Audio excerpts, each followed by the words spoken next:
आपने माननीय नरेंद्र मोदी जी के मार्गदर्शन में दिल्ली की आदरणीय मुख्यमंत्री, जो इस सदन की नेता भी हैं, उनके द्वारा एक ऐसा महत्वपूर्ण कदम जो दिल्ली के सामाजिक जीवन में, जो दिल्ली के राजनीतिक जीवन में महिलाओं के एम्पावरमेंट, महिलाओं के सशक्तिकरण और महिलाओं के आगे बढ़ने के लिए एक बहुत ही महत्वपूर्ण कदम और एक योजना है दिल्ली लक्ष्मी योजना। आपने मुझे उस पर अपनी बात रखने का अवसर दिया। आदरणीय मुख्यमंत्री जी और आदरणीय नरेंद्र मोदी जी का धन्यवाद ज्ञापित करने का अवसर दिया। मैं दिल की गहराइयों से दोनों हाथ जोड़ के आपको बहुत बहुत धन्यवाद व्यक्त करता हूं। आदरणीय अध्यक्ष जी, ये दिल्ली लक्ष्मी योजना कोई एक केवल कुछ पैसे या कुछ आर्थिक संबल बहनों को, बेटियों को, माताओं को उपलब्ध कराने का साधन नहीं है। इस सदन में अगर मेरी याददाश्त ठीक है तो सबसे सीनियर विधायकों में लवली जी हैं। इन्हें भी याद होगा कि दिल्ली के बहुत बड़े नेता, इस विधानसभा के पहले मुख्यमंत्री, उन्होंने जब पहली बार मदन लाल खुराना जी ने एक बुजुर्गों के लिए पेंशन की घोषणा की तो शायद 200 रुपए पेंशन की घोषणा हुई थी। और मुझे अच्छी तरह याद है, मैं बहुत छोटा, बहुत साधारण कार्यकर्ता था पार्टी का।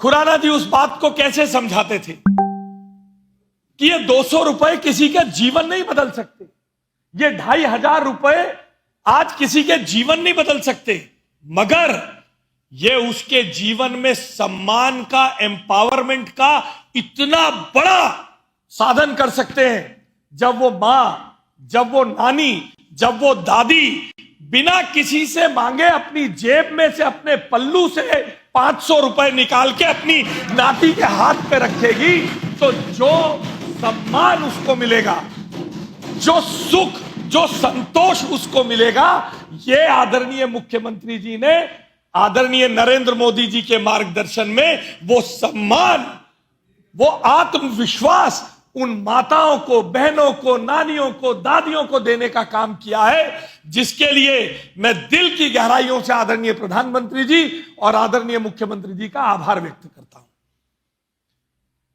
आदरणीय अध्यक्ष जी, आपने यह चित्र तो दिखवा दिया खाली कुर्सियों का, मगर मैं इससे बढ़कर सोच के बैठा हुआ था। मैं आपसे निवेदन करता हूं कि विधानसभा सचिवालय आधिकारिक रूप से इस चर्चा के समय की वो खाली कुर्सियों की और सत्तारूढ़ बेंचों की फोटो आधिकारिक रूप से अखबारों को जारी करे और दिल्ली की जनता को पता चले कि जब उनकी माताओं, बहनों और बेटियों के लिए आर्थिक संबल, स्वाभिमान, आत्मविश्वास पे चर्चा हो रही थी तो वो लोग कुर्सियां छोड़कर भाग गए थे। आधिकारिक फोटो प्रेस को जारी की जानी। ये आशीष जी, मैं एक स्पष्ट कर दूं कि वो सदन से की कार्रवाई से अपनी मर्जी से बाहर हैं, उनको निष्कासित नहीं किया गया। मैं तो कहीं नहीं राजी, दो सदस्यों को छोड़कर, तो इसलिए ये बात भी ध्यान में रहे कि ये कुर्सियां खाली, वो अपनी स्वेच्छा से इस चर्चा से बाहर है। इसलिए आदरणीय अध्यक्ष जी,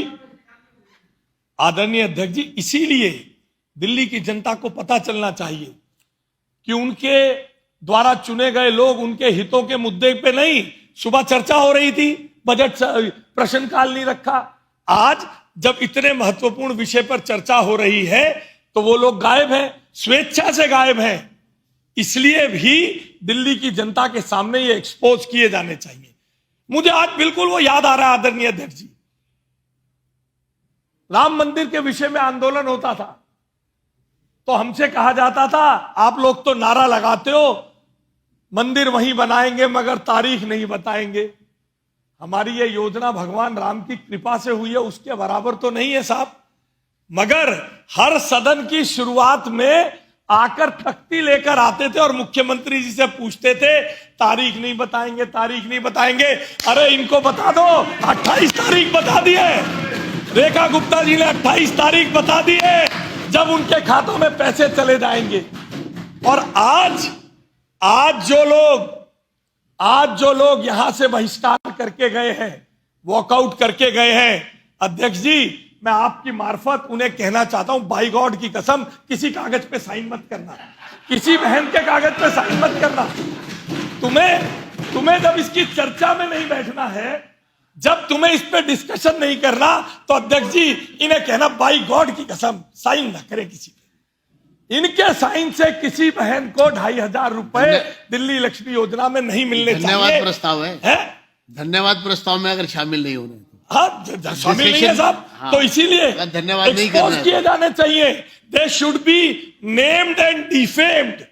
और मैं इस बात से सहमत हूं, आप देखिएगा जरूर ऐसा होगा। बड़ी अकाउंटेबिलिटी शब्द का बड़ा इस्तेमाल हो रहा था सामने से विपक्ष के बेंच। अकाउंटेबिलिटी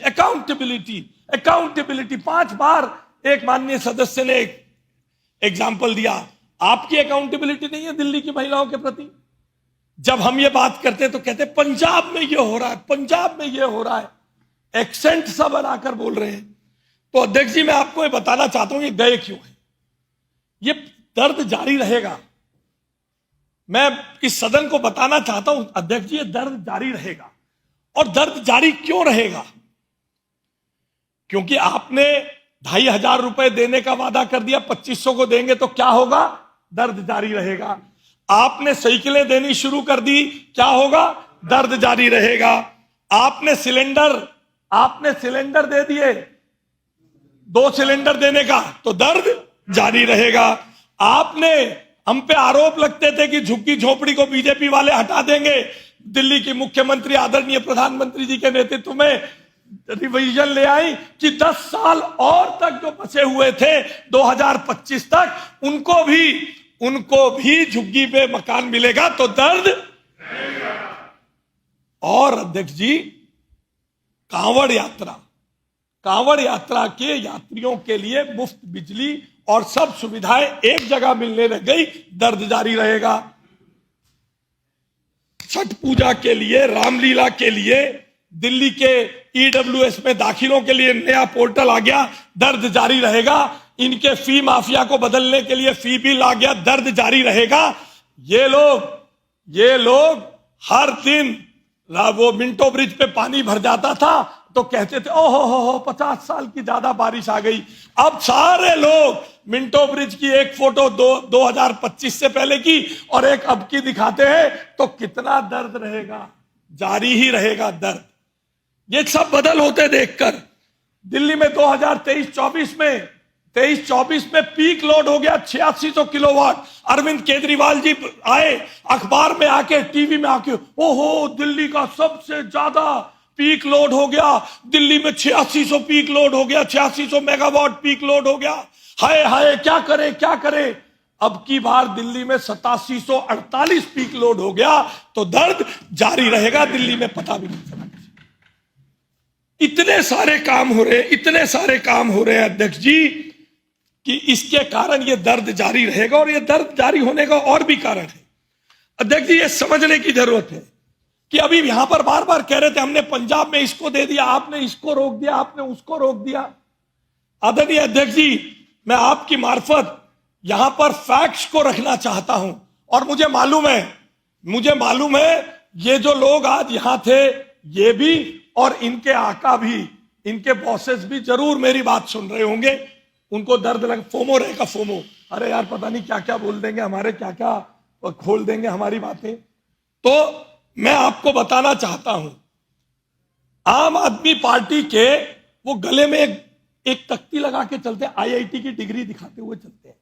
आईआईटी की डिग्री वाले मुख्यमंत्री जिनके नाम के गवर्नेंस मॉडल की बात की जाती है, उन्होंने, और रिमोट कंट्रोल से वो पंजाब की सरकार चलाते हैं। आप सब जानते हैं, दिल्ली की जनता जानती है, पंजाब की जनता जानती है। उन्होंने 22 नवंबर 2021 को पंजाब के 2022 के चुनाव से पहले पंजाब की हर माता बहन को 1,000 रुपया देने का वादा किया था। तो 2022 निकल गया, 2023 निकल गया, 2024 निकल गया, 2025 निकल गया। तो अगर इस हिसाब से आदरणीय अध्यक्ष जी, अगर इस हिसाब से 1,000 रुपए प्रति वर्ष प्रति माह की रकम को जोड़े तो 48,000 रुपए पंजाब की माताओं बहनों के गबन करके इनके आका बैठे हुए। 48,000 रुपए इन्होंने अभी, आदरणीय अध्यक्ष जी, इतनी बेशर्मी की इंतहा है। राजनीति में आरोप प्रत्यारोप के दौर चलते हैं। आप विपक्ष में बैठे हैं, आप हमारे अच्छे कामों को कभी स्वीकार नहीं करेंगे, मैं ये मानता हूं, मगर बेशर्मी होना राजनीति में ये उचित नहीं है। पंजाब में ये कर दिया, पंजाब में वो कर दिया।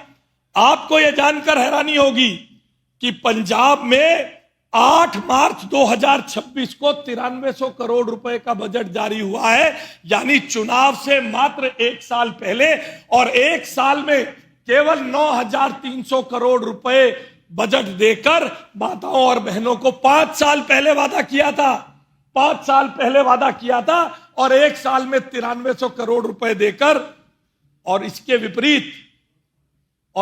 विपरीत दिल्ली लक्ष्मी योजना में हम 2,500 रुपए प्रति माह देंगे।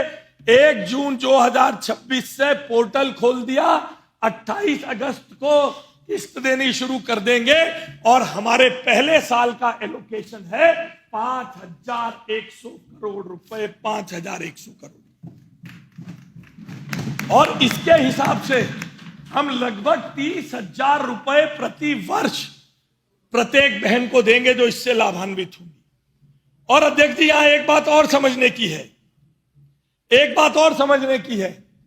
पंजाब की फिस्कल प्रूडेंस को समझने की जरूरत है। यह गवर्नेंस मॉडल का स्टार्क कंपैरिजन है, बिल्कुल सीधा सीधा कंपैरिजन है। पंजाब में 2021-22 में जब आम आदमी पार्टी की सरकार आई तो 2.82 लाख करोड़ रुपए का कर्ज था पंजाब के ऊपर। 23-24 में वो 3.44 लाख हो गया, 24-25 में 3.74 लाख हो गया, जनवरी में 26 में 4.3 लाख, मार्च 26 में 4.17 लाख पे पहुंच गए, और मार्च 27 की प्रोजेक्शन है 4.48 लाख करोड़ का कर्ज पंजाब के ऊपर होगा। मगर जो मैं गवर्नेंस मॉडल की आपको बात बताना चाहता हूं, जिसके लिए मैं चाहूंगा कि जब मैं ये डाटा आपके सामने रखूं तो इतनी जोर की आवाज होनी चाहिए इस सदन में कि वहां पंजाब को रिमोट कंट्रोल से चलाने वालों को पता चल जाए। आदरणीय अध्यक्ष जी, पंजाब की सरकार का टोटल बजट है 2,60,437 करोड़ रुपए, जिसमें से पंजाब की सरकार कैपिटल एक्सपेंडिचर के रूप में 18,381 करोड़ रुपए खर्चती है, जो बजट का केवल 7.1% है। यानी 2,60,000 करोड़ में से उन्होंने माताओं बहनों के लिए केवल 9,000 करोड़ रुपए का बजट रखा, वो भी 1 साल में। इसके विपरीत मोदी जी के मार्गदर्शन में हमारी मुख्यमंत्री जी ने 1,03,000 करोड़ रुपए का बजट बनाया, जिसमें कैपिटल एक्सपेंडिचर में 30,799 करोड़ यानी 30% का खर्चा किया।